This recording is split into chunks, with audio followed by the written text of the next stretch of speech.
இந்திய கடலோர காவல் படையின் ரோந்து படகு இன்டர்செப்டர் கிராஃப்ட் 307 வழக்கமாக ரோந்து பணிகளை மேற்கொண்டு வரும் வேளையில் இன்று காலை சுமார் 8:30 மணி அளவில் பாண்டி மெரினா கடல் பகுதியில் யாரோ ஒருவர் தத்தளிப்பதை கண்டுள்ளனர். உடனடியாக படகை வேகமாக அவரை நோக்கி திருப்பியுள்ளனர்.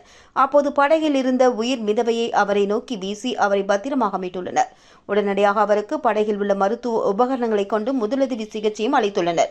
இந்த விசாரணையில் அவர் கடலூர் மாவட்டம் சோனாங்குப்பம் பகுதியைச் சேர்ந்த பாலன் என்பவரது மகன் பாலமுருகன் என்பதும் அவர் பெரிய காலாப்பட்டு பகுதியைச் சேர்ந்த ரோலக்ஸ் என்ற மீன்பிடி படகில் மீன்பிடிக்க செல்லும் போது தவறுதலாக விழுந்துவிட்டார் என்பதும் தெரியவந்தது. அவரை கடலோர காவல் படையினர் கடலோர பாதுகாப்பு குழு போலீசாரிடம் பத்திரமாக ஒப்படைத்தனர்.